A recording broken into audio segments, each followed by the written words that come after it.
4 ভাগে ভাগ হয়ে গেছিল। তো বাকি যে 3 ভাগ, সেই 3 ভাগের পীরগাছা অবস্থান করার বয়স কত? 30 বছর। মাসুদের বয়স পীরগাছা অবস্থান করার বা ভোটের মাস করার বয়স হচ্ছে 3 মাস। তাহলে আমাদের অর্জন কি ওই 4 ভাগের মধ্যে সিংহভাগ আমরা পাই নাই? তাহলে আমাদের অর্জন কি কম না বেশি? পিছনের ভাইদের মনে খিদা লাগছে। আমরা কিন্তু হারি নাই। মন খারাপ তো একটু হবে, কিন্তু শোককে শক্তিতে রূপান্তরিত করতে হবে। আর আমাদের কেবল শুরু, অনেকে কিন্তু এবারই শেষ। এই কথাটা বিশ্বাস করবেন সবাই। আল্লাহ যদি হাতে রাখে, আমরা আপনাদেরকে পাশে নিয়ে অনেক দূর হেঁটে যাবো, অনেক দূর। এজন্য কি করতে হবে? মাঠ ছাড়া যাবে না, মাঠ ছাড়া যাবে না, বিশ্বাস রাখতে হবে, ভরসা রাখতে হবে এবং সবসময় সত্যের পথে থাকতে হবে। মিথ্যার পথে, মিথ্যার কোনো বরকত নাই, সত্যের কিন্তু বরকত আছে। আজকে যারা সাময়িক মানে উপকার পাওয়ার জন্য একটা মিথ্যার পিছিয়ে গেল, তার বিচার হবে না? আল্লাহ বিচার করবে না? আল্লাহ তো দড়ি ছেড়ে দেয়, পরে কি করেন? একবারে টেনে ধরেন না?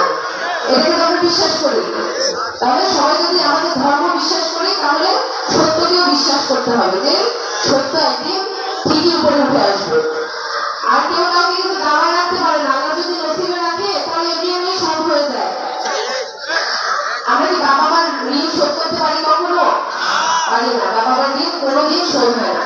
সেরকম আমি এবং আমার স্বামী মাসুদ আপনাদের কাছে ঠিক একইভাবে ঋণী। আমরা হয়তো কোনোদিনই আপনাদের ঋণ শোধ করতে পারবো না। আপনারা যে ভালোবাসা আমাদের প্রতি দেখিয়েছেন, এটা বর্ণনাতীত।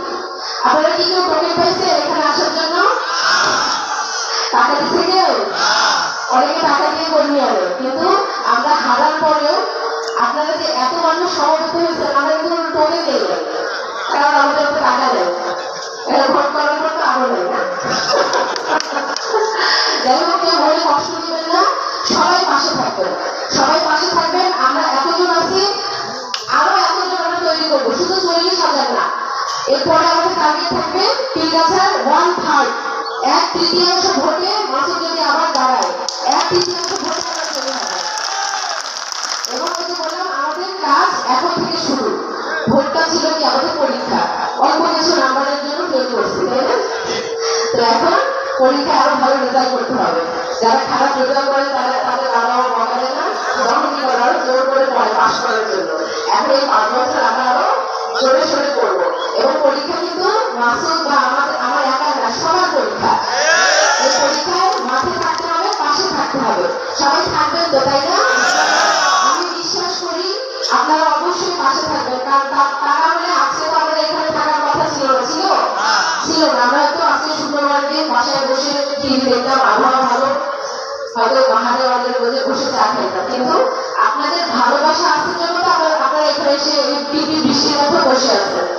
তাই এই ভালোবাসাটা ধরে রাখতে হবে এবং কারো কথায় কান দেওয়া যাবে না।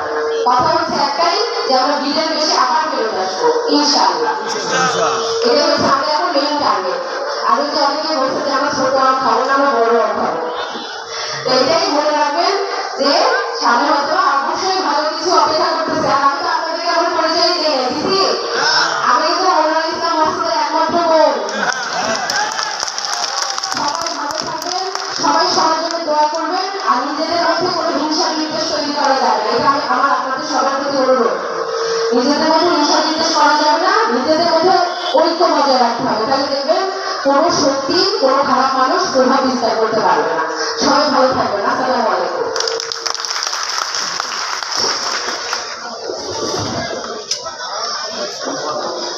ধন্যবাদ আমাদের নেত্রী, আমাদের ভাবি, আমাদের অহংকার। এবারে আমাদের